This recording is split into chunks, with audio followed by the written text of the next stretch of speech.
الحمد لله وكفى وسلام على عباده الذين اصطفى أما بعد فأعوذ بالله من الشيطان الرجيم بسم الله الرحمن الرحيم ومن أظلم ممن منع مساجد الله أن يذكر فيها اسمه وسعى في خرابها أولئك ما كان لهم أن يدخلوها إلا خائفين لهم في الدنيا خزي ولهم في الآخرة عذاب عظيم صدق الله العظيم.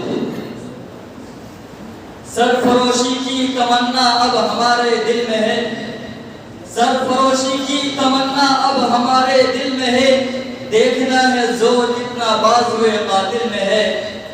ہر گھڑی مجھ کو ستاتی ہے، ہر گھڑی یاد آتی ہے تو، ہر گھڑی مجھ کو ستاتی ہے، ہر گھڑی یاد آتی ہے تو، مسجدیں تو بہت ہے لیکن ابابری رلاتی ہے تو.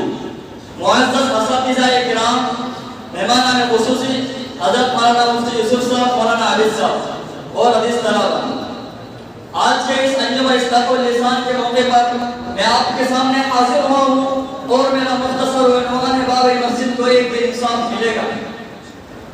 آپ حضرات بخوبی جانتے ہیں کہ دین اسلام میں مساجد کا وہی مقام ہے جو انسانی جسم میں دل کا ہے. دل کی حرکت سے زندگی کا آغاز ہوتا ہے. اسی طرح مسجد سے مسلمانوں کی ایمانی، عملی، تعلیمی، تہذیبی اور تربیت زندگی کا آغاز ہوتا ہے. فرقہ پرستان سے 45 سال تک بابری مسجد کی تخریب کاری اور اس نے مورتیاں داخل کر کے اس کے تقدس کی پامالی کرتے رہے. نظام کے 6 سال پہلے اسے کھل کر انڈیا کے بزدلوں میں اعلان کرنا شروع کر دیا تھا کہ ہم بابری مسجد توڑ کر رام مندر بنائیں گے. اس طرح صداقت ٹھوک کر مسلمانوں کے جذبات کو للکارتے رہے کہ مسلمانوں رام مندر بنانے دو ورنہ ہندوستان میں رہتے ہوئے 2 گز زمین کے لیے بھی درج جاؤ گے. مسلسل 6 سال میڈیا کے توسط سے دنیا اسلام کو چیلنج کرتے رہے کہ ہم بابری مسجد کے اینٹ سے اینٹ بجانے والے ہیں، تم سے جو ہو سکے وہ کر لینا. بالآخر وہ سیاہ دن بھی آ گیا کہ آسمان کی آنکھوں میں خون اتر آیا، زمین بل بلا کر رونے لگی، درخت کے پتے مرجھا گئے، ہوائیں سنسان ہو گئی، ہوائیں سنسان ہو گئی، گلستہ کے پھول اور کلیوں میں پسماندگی چھا گئی اور مسلمانوں کی عظمت رفتہ کی ترجمان بابری مسجد کو 6 دسمبر 1992 کو شہید کر دیا ہے. جب بھی اس پر بات ہوتی ہے تو باتیں بھیگ جاتی ہیں، وہ صبح و شام وہ دن وہ راتیں بھیگ جاتی ہیں. گزرتی کیا ہے دل پر کیا کہوں کیسے میں تم کو سمجھاؤں، گزرتی کیا ہے دل پر کیا کہوں کیسے میں تم کو سمجھاؤں. 6 دسمبر جب بھی یاد آتا ہے تو آنکھیں بھیگ جاتی ہیں. برادران اسلام، ہندوستان میں اسلام کے مشکوار جھوٹوں کے ساتھ ساتھ مسجدیں بھی تعمیر ہونے لگی. ہندوستان کی گود میں مسلمانوں نے لاکھوں مسجدیں بنائی.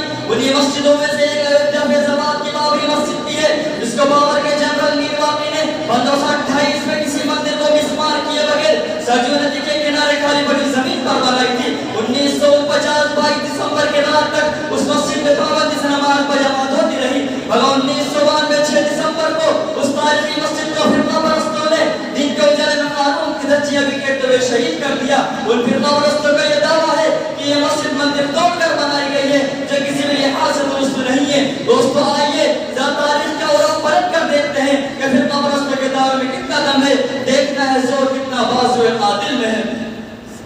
اے ظالم تو نے بخشے ہے جو آزار کہاں رکھوں گا، یہ گرے جو گنبد و مینار کہاں رکھوں گا. اپنے لوگوں سے تو ہر ایک درد چھپا لوں گا مگر اپنے لوگوں سے تو ہر ایک درد چھپا لوں گا مگر 6 دسمبر میرے اخبار کہاں رکھوں گا.